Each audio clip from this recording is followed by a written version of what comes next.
All right, we're live. All right, guys, quiet on set, rolling with sound. All right, cool.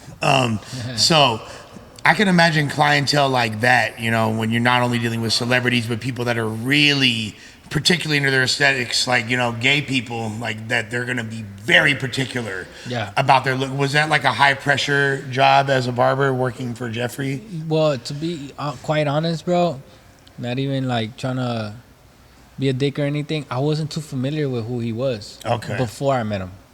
I probably had seen him like on Instagram, but I didn't know his name. So when I got the call, like, hey, can you do dude's hair? And they send me the NDA and the address and all of that. I was like, so you had to sign NDAs and all that. for sure. So I was like, I mean, obviously it has to be somebody important or somebody with a name, you know, but I really couldn't put it together. I pulled up to the fat ass house in Hidden Hills, and I was like, like, who is this dude? You know, like, so once I went in there and I seen him, I was just like, oh shit, now I know who he is. Right. Like, you know, but dude was like, he was never like gave me like cocky or weird vibes, you know. He was always like, hey, good morning, how you doing? Do you want something to eat? We got this, you know, you want something to drink? Like, very welcoming, Cool. you know. That's so cool. Automatically it just was kind of like, There's no roofies in the croissant? automatically I took it like how can I say, he made me feel comfortable. That's you right. know. And I realized like working with him that he had a very like tight and small circle. He didn't like switching like barbers, like or like he had his go-to people, you get me? So when we and him got cool and everything, like I realized, like, you know, he started flying me out to where he was at afterwards and stuff like that. He kept it really cool with me, bro. Like, he was always cool, and people always ask me that question, like, bro, he's ever tried to get at you here? You know, like, and I'm like, nah, bro. He's always been. He says little jokes here and there, especially when my other boys around. Right. But never like that. He's always been very professional, very respectful, very cool dude, bro. Very cool dude.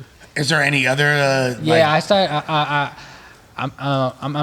I'll be lying to you if I know their name, bro. But because a lot of these people have just been like one time off, like substitution for their barber. Right. Because a lot of dudes have already their barber, their go-to barbers. But I've done a lot of NBA players. I don't watch a lot of NBA, so I wouldn't know their names. Right. But I've done a couple. Some of the ones that I could remember is like my boy, which I just recently cut and shout out, my boy Amir Johnson. He used to be in the NBA. Now I think he's coaching Clippers.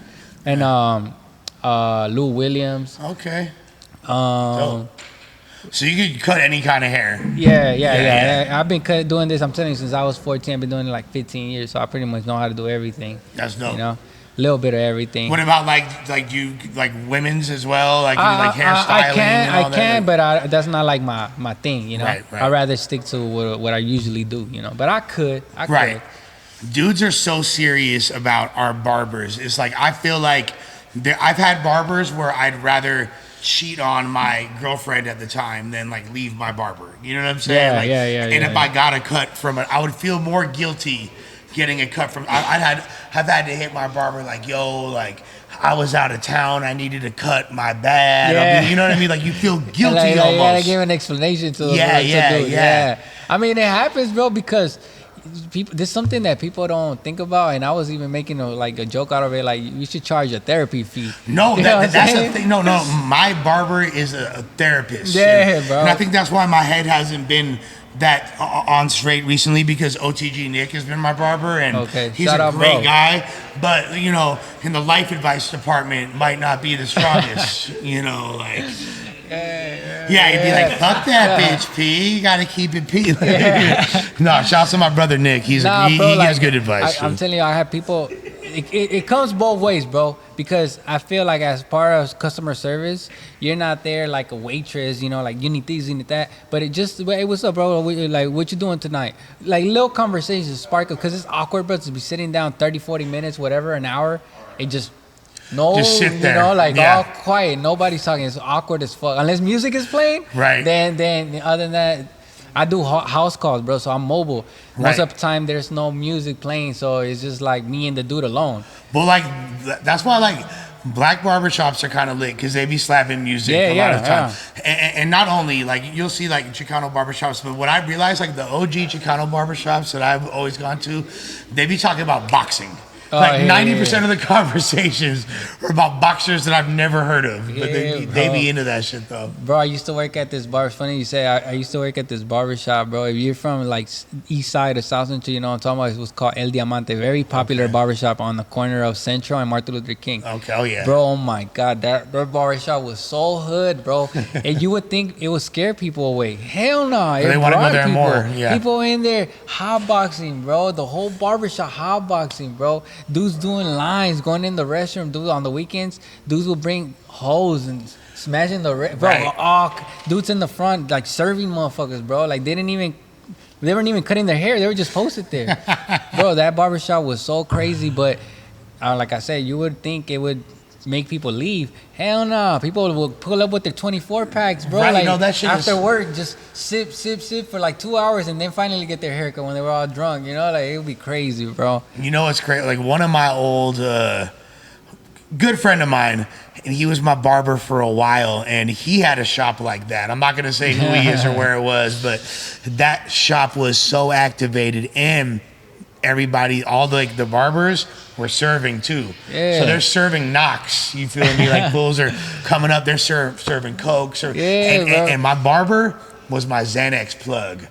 That's crazy, huh? Yeah, so it was like a double whammy every time I Yeah, went. dude got 2 incomes. You didn't even know it. Exactly. And the cold part is though, I got sober for a while, sober for like 3.5 years. And as soon as I was like, I couldn't even, and I miss getting my hair cut by bro, but like because I was sober, I was just like, ugh. I can't go to bro. Yeah, I can't go to bro. And like you said, there was like, fools getting domed up in the bathroom. Yeah, It was bro. always like, it was a Great. lit barbershop. It'd be like that, bro. It'd be like that in certain areas, because Yeah. in certain areas you can't get away with that shit. No, You know of what I'm course. saying? Yeah. Santa Monica is probably And not then like gonna be- 90% of the barbers ain't got a license either. You know, it's just an Yeah. illegal ass business. Yeah, But at that yeah, point, yeah. you know, like at that point everything's illegal in there, bro. But But over there by Central and MLK, they got bigger fish to fry than, you know what I'm saying? bro. Like- The police stations literally like the barbershops right here, like a block, not even a block down, bro. Like the corner of the block across the street, there's a police station. Right. Literally, bro. And they would always drive by there. They'll see people posted. They don't. It's crazy, bro. It's like when I'm on Fig and the cops just passing by, driving by all the holes. They don't. Right. You know, they're kind of immune to that. They're looking at other shit. There's like, you have to prioritize, I guess. You feel Yeah. me? They got, like I said, they got more important things to deal with. So during like your uprising as a barber, obviously like music's in your heart. You're a very talented dude. Like, were you still actively pursuing it, or was that Yeah. kind of on the back burner? I mean, I honestly, was some time where I started with the whole music shit and I wanted to get serious, but I would like put out a song, rest for like 5 months, then come back at it. So it was more like I had the love for it. I liked it, but it's more like a hobby thing. It wasn't until I want to say maybe like 2018, 2019, where I was like, you know what, let me take this shit serious. I put more money into a song with better video, and then investors start trying to come talk to me, but managers, but it never became a situation where I felt it was beneficial for both, so it didn't. And then I even bought this suit for a song that I was doing at the time, and then it's funny how life works, bro, because I bought this suit for a specific song that was called Mariachi. this specific, specific yeah, suit. the mariachi song was big for you. And Yeah. it was a mariachi mix instruments into a reggaeton track with English and Spanish lyrics. So it was like a mix of a lot of shit that I wanted to put out. And I think my manager at the time, of the dude that was supposed to manage, he didn't really understand what I was doing, you know? Because it's like, it's outside of the box. Yeah, bro. There's and no he- real category you could put it in. Yeah, Kind of, and like, he yeah. kind of wanted was like, yeah, that's cool, but so I brushed it out, bro. I put it out. I put it in the closet. I put this suit in the closet from 2019 to 2023. Like, what's that? Almost 3-4 years, almost, bro.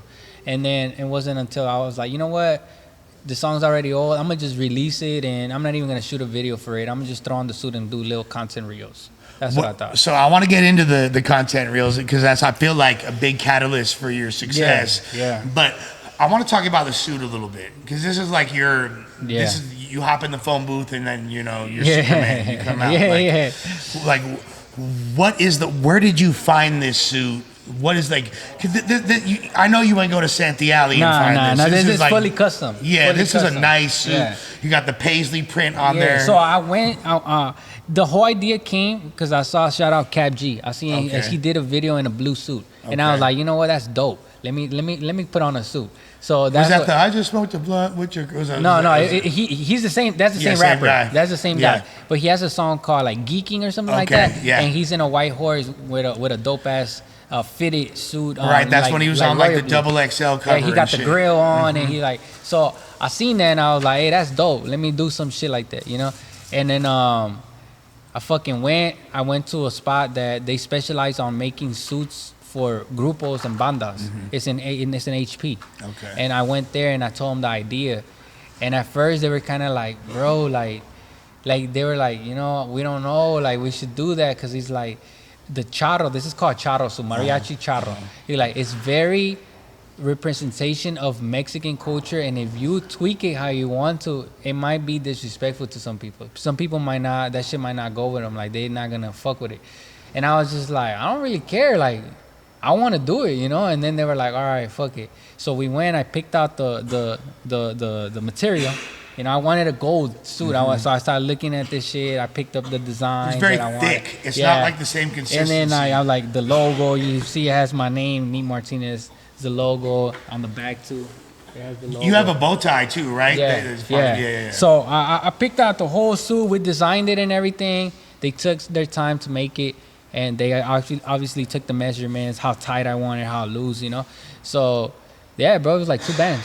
Two Wow, bands. it's a beautiful suit, and it's really like definitive of who you are. So when you started making those reels, that's like pandemic time, right? Yeah, like, right. A little after that. Right after the pandemic. So what I was gonna get to is like I had the song, I had the suit. I was gonna do a whole budget video, get cars, get girls to look, because it's all songs talked about a mariachi poor singing in the streets and blowing up, and now he's a rich mariachi. That's Rags to pretty much riches story. Yeah, so that's kind of the concept of the video that I wanted. But then I was like, I don't want to throw all this money into all this shit. I mean, the song's old. They're probably not even gonna do shit. And then like I already had my how can I not self-esteem, but like my projections to not be nothing, because I was like, the song, whatever. It's old. It's an old song. So whatever, I posted on Instagram a little snippet of the song, and I'm like, look, man, everybody on my story, I was like, this is the suit, this is the art cover. I had everything in my room because I have a home little studio, and people were just like, put that shit out, it's just on fire, put that shit out. So then I put it out, and I did a little reel video in Rodeo Drive. I went to different areas that people recognize. And then I have a couple pimp homies. I had just cut one of these fools' hair, and they gave me the idea, why don't you just shoot it on Fig? Like, I grew up, cause I was telling you, I grew up like on Broadway. Yeah. And then my grandma lived on Hoover and 49. So we were always on Fig too. Yeah. And that's all in the same area. Yeah. Really. That's like, literally down. Yeah, down Broadway's the just street. a few blocks east, really. Yeah. So I would always back and forth, bro. And when I got into it, when I told you I came back from South Central and we started living at my grandpa's garage, that was on Hoover and 49th. And so back in the day, there was hoes on those blocks. Now they're more like on the 60s. 69, 70s, yeah. So now they're more a little bit higher, but back then it was all right there too. So I was like, you know what? Fuck it, I'm going to go on Fig and just do a little video performance. Tell the girls that they want to join in the video. If not, as long as they're there, I think it'll be dope instead of paying expensive models. Right.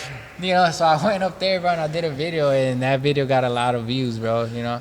I feel like your ingenuity is like, you have this like sense of humor that you inject in everything, and like this kind of like, you don't take yourself too seriously, but at the same time, like, you're very serious about what you do. It's because this is the thing, bro. Sometimes, especially when it comes to like, I feel like LA hip hop rap, bro, like fools, I feel like they have to be hard, you know, cool. like no disrespect, you feel me, like yo, chin up, and I get that because you gotta have that kind of mentality, especially growing up in these cities, you know. Right. But at the end of the day, bro, it's like, I don't give a fuck what nobody says, bro. It's like, you could think whatever it is. If it really came down to it, I would have to show you what I'm about, you know. But I really don't go by what people think anymore, you know. Like at first, I kind of did when I first started, but then I was just like, as long as when I look in the mirror, I'm okay with who I look in the mirror. I don't give a fuck what nobody say, you know. That's what I'm worried about. I don't care what people think, you know. I carry myself a certain way where I'm like, it matters to me what I think of myself, you know. So at the end of the day, that you can't lie to yourself. You could pretend to be something all you want, but once you go home, if you're a bitch, you're that bitch when you look at yourself in the mirror. You know the bitch shit you done. You know, that's what I'm saying. But if you're not like that, if you don't have that in you, who gives a fuck? You know, that's how I look at it. So I like funny shit. And to me, being likable is even easier when you have humor. Everybody likes funny shit. You know? Absolutely. So I always growing up, bro, in school, I was always doing stupid shit. So I was just like, you know what? Let me just do funny shit that I like to do, and I add that into my content videos, and it works, bro. Everybody, even if you don't understand the music, if you don't understand the culture, whatever you're trying to see, people will always find humor. You know, like people with sense of humor, they would always see the humor part of things, and that's super relatable, that's super likable, and it works. You know, so that for me is work. So back to what you were saying, like that's why I do it, bro. Like I do funny shit. I know it's funny. If I watch a video after I record and I edit and I can't laugh at it, it's not the one. I'm like, nah, reshoot it. Nah, we ain't doing this. Scratch it. You know? But I've done shit where I look at it myself and I die, bro. I'm like, I can't believe I just pulled that shit off, you know? And then when I put it out, I know that shit's gonna do good because I can see it. That's something I would, if I would be scrolling and I'll see something I would be interested in. That's an interruption. Yeah. I'm gonna click on this. Let me watch this shit. Was the fig video the first one to like go viral? Yeah. That shit got shared like through all these big pages, you know, like, and that was the first time ever, like I feel like for me that I got that many that much engagement, you know. Then I understood, like I did that video. Then I went back to doing regular content, just you know, regular shit that I did, and it got views because I already had gained some followers, but nothing like the dude in the suit on feed. Right. That was a whole different level. So after like 4 or 5 videos that I did without the suit, I was like, let me throw on the suit and maybe people won't fuck with it. And I went. I don't want to talk too much about what happened, but I did a video on the freeway, on the 110 freeway. Yeah. And we shut down the freeway. I remember that. And that shit went up again, fool. Yeah. That shit went up again. So then I realized it is the character that people like. You know, some people, back to what we were talking about, I've heard other interviews where other people would be like, hey, we like your character, and people get offended by that. But to me, it's like, bro, it's like... If people view it a certain way, it is. I mean, like character, like me, when I say that, I mean like your charisma, like the aura you exude, like who you are.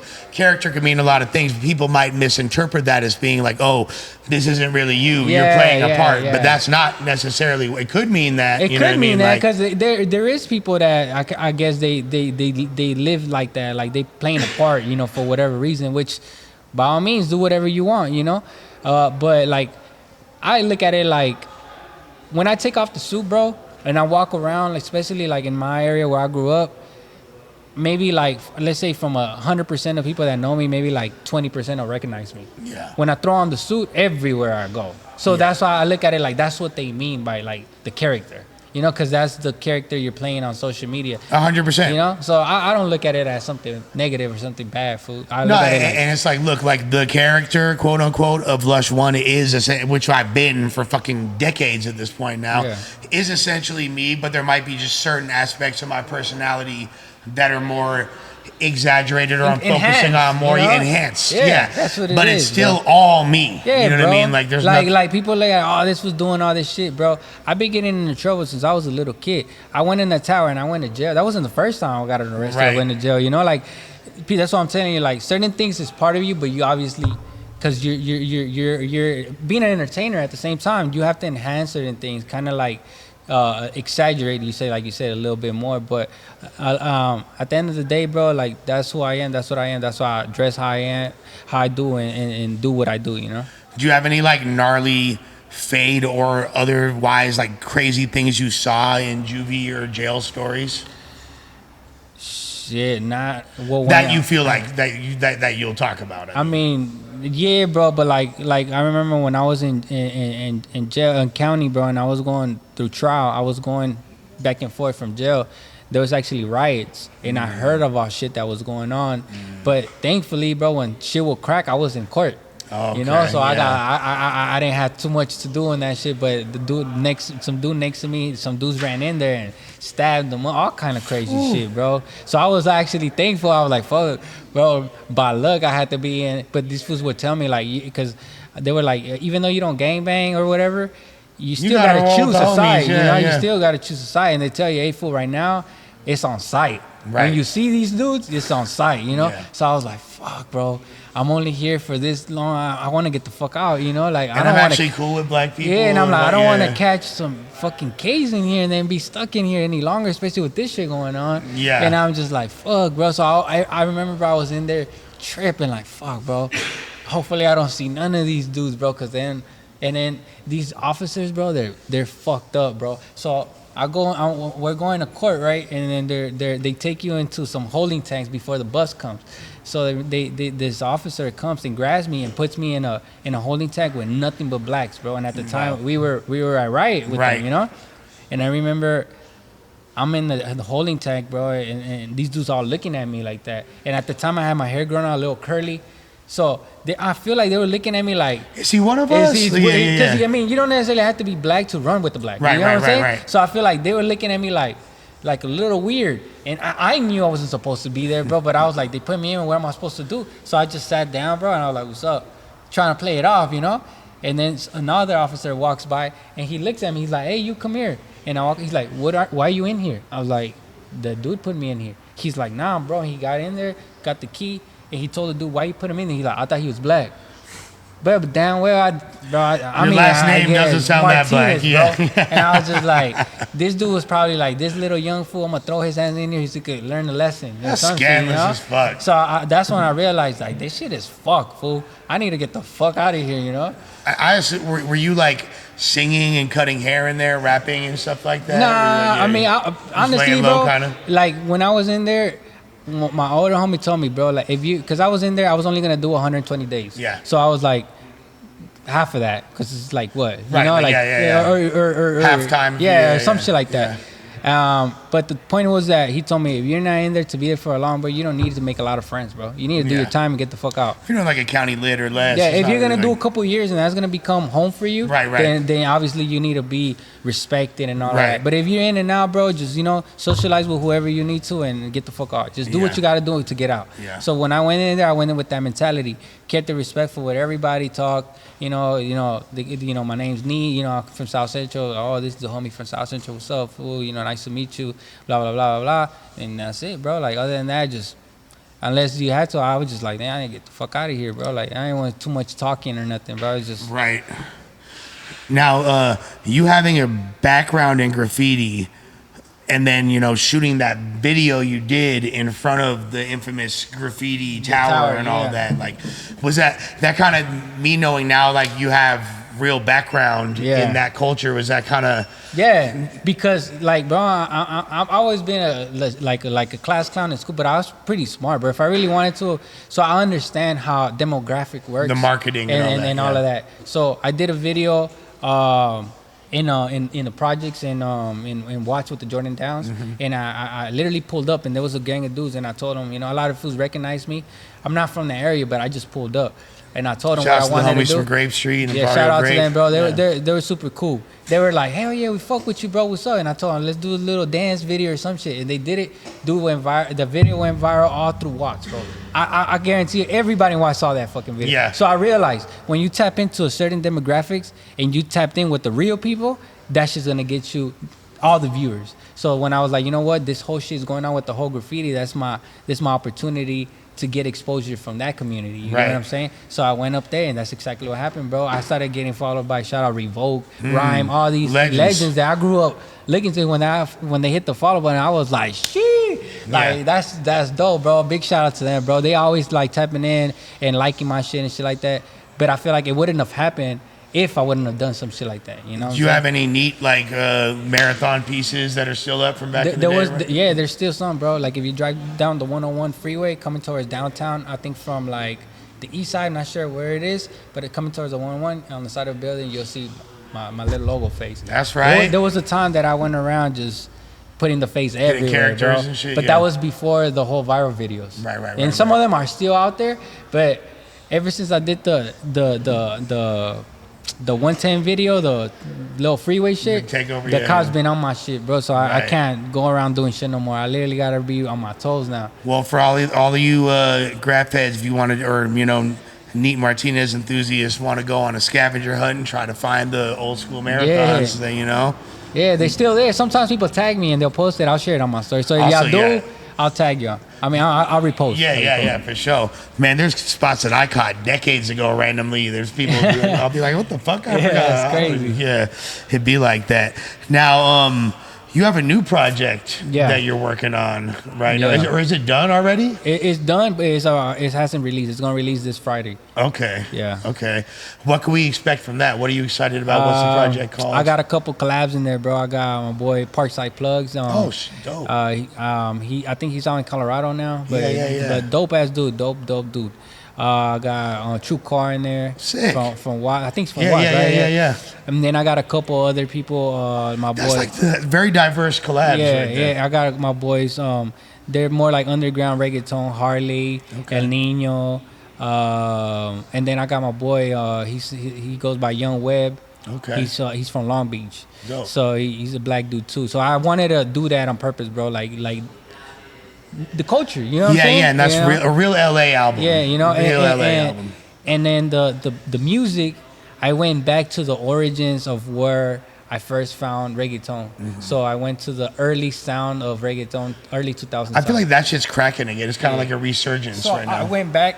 There was this album called Mas Flow. That's where all the big names, Teo Calderon, Right. Queen, Don Omar, they all came out by a big producer's named Looney Tunes.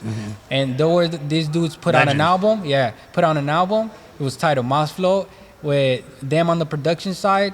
And I think they got distribution through Sony or something. But there was one of the first dudes that got a major deal. And then a lot of artists came out from that from that album. So instead of calling it Mas Flow, which Mas means more flow, I called it Hella Flow. Well, that's so just make it West Coast. Make it West Coast, make it more to our language, what we understand. Yeah. And I mixed in like the blacks and the browns in the music. And I kept the beats very authentic to what they used to sound like before. So it's a mix of like pretty much. That's fucking hard. Yeah, bro. Now, as far as like look right now, the past I want to say 2 years, there's been a huge resurgence of Chicano rap artists in LA, and not within the genre of Chicano rap, because I feel like when you hear that term, it's a very marginalizing term. The people they'll try to put Chicano rap in like relegated to a specific niche, and which is dope. And there's some legendary artists that came out of there. Shouts to all the Proper Dose, Brown Side, Mr. Capone. You know what I'm saying? There's so many. Mr. Shadow, Diablo, Lil Rob, of course. You feel me? There's so many, but like, I feel like in the past few years, it's kind of become something different, and there's people outside of just the Chicano community, their outside community, listening to, Chicano and Mexican or just Latino rappers on the West Coast. I want to say OGZ was a big, OGZ, Devour, those dudes, King Lil G were kind of like early on that, and then now obviously you got with like Lefty, Drummer Boy, Rowdy, and Peso, and there's so many Chito Ranas.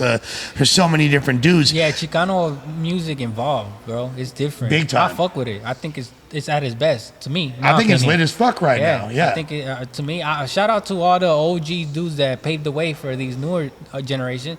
But I feel like, at least for me, it's more relatable than newer shit. Absolutely. The newer shit is more relatable. And I feel like more people can listen to it. I feel like there's, there's white kids, black kids, Asian kids that are slapping Rowdy racks right now. Yeah. They're slapping, Do you feel like that did that motivate you to go a little bit harder? Like, damn, okay, like my people are shining on different sides. Yeah. You know what I love? And sounds like your album might actually have some of this energy just based on the juxtaposition of collabs, like Drex the Joint and his brother El Moreno Mexicano collabing, you feel me? Which I thought was so fucking sick. It's dope, bro, because you're uniting two people, like two different types of people, and your audience could potentially be greater, So that's the whole idea, like. And different languages. Yeah, different on the languages, different kind of music, different cultures, visually too, because we about to go and start shooting content videos for all these songs rather than music videos. Well, music videos are good, but I feel like, at least for me, these little reels and little TikTok videos have done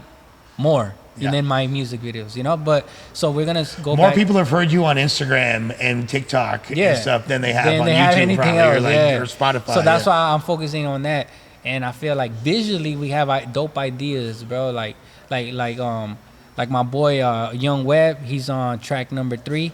My dude is a real pimp, like he real pimp, real respected dude too. and to have him and what he brings to the table, his style and his background into what I'm doing is it's unseen. You know, you haven't seen that together. You get what I'm saying? So that's the whole thing, bro. I want to unite what I know, what I see, what I'm around to other potential South American listeners, you know, like, or deep in Latin America listeners, you know, and like that. What's the dude's name? Pedro Nevada, the Mexican pimp. Have you heard of that dude before? Pedro, nah. Oh man, it was a crazy movie. I'll send you the link to it. Yeah, okay, sure. Really interesting. Yeah. We could, you saying that just kind of sparked it in my head. Do you feel kind of pressure now that like you've set the bar high with these reels and these visuals? Yeah, like you kind of got to go crazier. It's like, how can I say, bro? Every single time I've done a video, because I kind of got it down packed where I know what will work. You know, like I been gone viral so many times already that I know like what the recipe is. You know, but it never gets easy, bro. It's always a challenge, and there's always a thin line, bro, with doing shit that's illegal and not. You know, there's always the shit where you could get in trouble or not. Now I even got the cops, bro. They served me with a search warrant at my mom's house for that video that I did, you know? That's crazy. And so I'm saying, like, I even got the cops watching everything I do, bro. I just got a call from the detective that's assigned to this shit, trying to, it's a lot of shit, you know? So yeah, I don't want to talk about open cases, you know, but once it's done, I'd love to talk about this. Yeah, bro, so like, I got all this pressure on me, bro, aside from just, let's do something big. It's just like, bro, you fuck up, you're going to jail. You know, like I'll be fresh as hell. The feds watching. You know what I'm saying? I got kids, I got mouths to feed. You feel me? I got a mortgage to pay. So there's a lot of shit that I got going on, bro. That it puts a lot of pressure on me, bro. But I'm like, it is what it is, bro. We gonna do it one way or another. Ain't no excuses, you know. We gotta get it done. So we got a couple ideas that we about to do that I feel that should work. It should give the viewer and the people like a new refresh. How can I say, a fresh look at things, a new sound, a new style, you know, and you know, we got more suits coming in, custom. Oh man. You know, I'm you know what? I might need to go to the spot and get me a suit just because that shit is so swaggy. Yeah, bro, like, that's what I'm saying. So I'm trying to make shit that maybe it's not as cool. Make it cool. I think this, you doing it. You feel me? And the way you juxtapose it with like the straight LA, you feel me? Like, see, like the suit, it's authentic. I didn't change nothing in the suit. I'm even wearing the boots, the everything. I just put little sprinkles of little accents, little thing like the belt, the bandana, the Cardis, you know. Yeah. But I don't want to disrespect the other stuff, you know. Just keep it like that. So you know, you gotta just play it a certain way. So that just makes you look that much more player, though. Yeah. Like, just like the Cardis, you got the wires on, you can't go wrong. You feel me? You know what I'm saying? Like, so just little things, bro. But yeah, bro, we got that shit going on. It's gonna come out on Friday, so people stay tuned. Hella Flow. It's volume 1. Maybe we'll do a volume 2, volume 3, depending how it goes. Absolutely. And now a lot of these ambitious ideas and things and great music that you're going to be unearthing, you have a little gasolina behind it. Dame más gasolina. Yeah. Courtesy of Found Fortune Agency. Yeah, man. So, Shout out to Found Fortune, my boy Jude, man. Ever since I met him, been a very genuine dude, bro. Very genuine dude, bro. And that just started with you chopping him up, right? I met him through another friend, and then I met his friend, and then I met him through it. It's just like a domino effect, you know? And then things just fall into place, bro, sometimes. And it's funny because me and you had already been chopping it up. Yeah. And I was like, yo, I love this guy. We need to get something popping. And then I ran into you over here. I didn't even know you did the hair cutting as well. So it's like, okay, like, and then it's all things connected, and here we are, essentially label mates, about to fucking push the line way further. It's beautiful. Yeah, man. You know, hopefully, Lord willing, you know, always this shit could all work out for everybody. You God know, willing. And it does some shit. It does something different, you know. That's the whole thing. I don't want to be the biggest artist. I don't want to be the biggest name out there, you know. That's not my thing. My thing is just to leave a legacy, be remembered when I'm gone, because everybody got an expiration date, you know. And I feel like sometimes people don't get the credit until they're gone, you know. That's facts. So at least, bro, like when I'm gone, I want to be remembered as somebody that was scared to do something different. That's all it is. That's, for me, that's my purpose, you know. Like, I don't want to be the richest or the biggest or the hardest. is just to leave a print. That's it. You know what I'm saying? That's an indelible print that Yeah, just bro. lasts when society's done and they go back and look. And you know what they I'm go saying? back and look. They'll be like, "Oh, his name's there." That's Right. it. You know, for me, that's more important than everything else. You know, because like I said, there's so much you could do in this lifetime. You don't know when your expiration date is gonna come, but it's gonna come.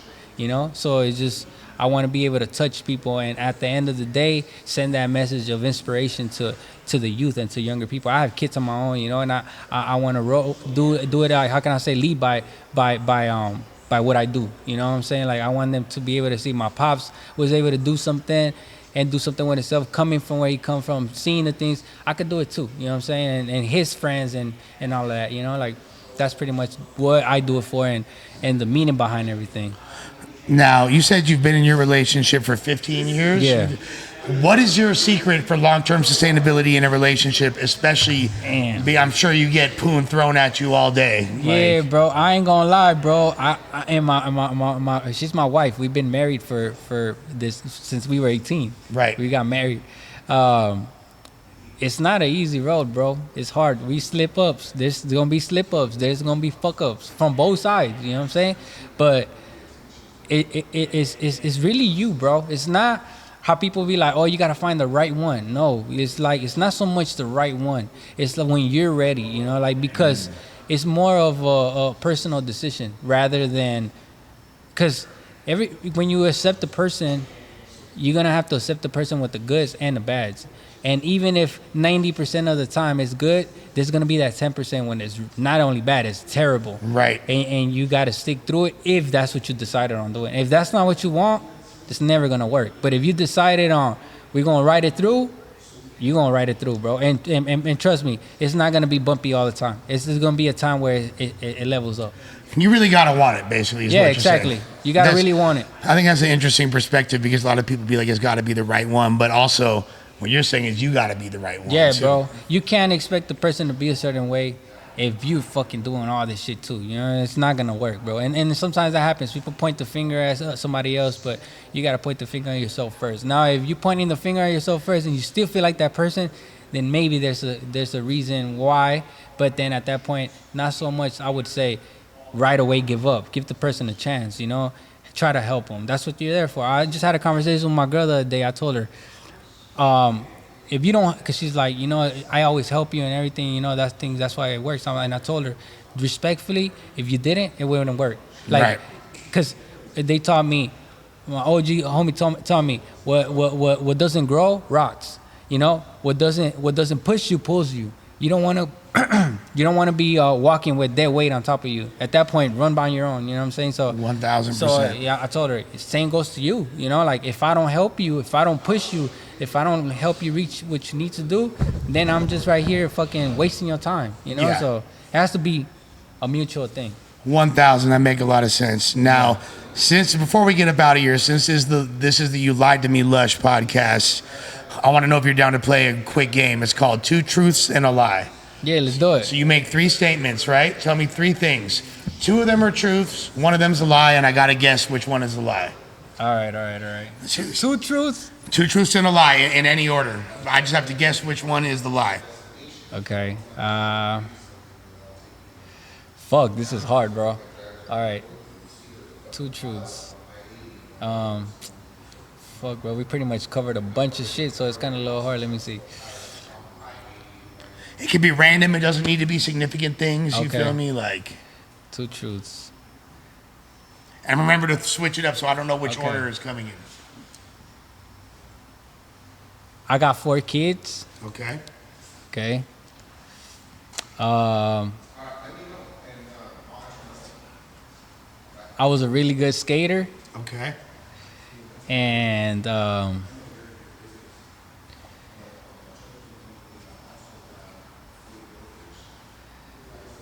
true. Let me see.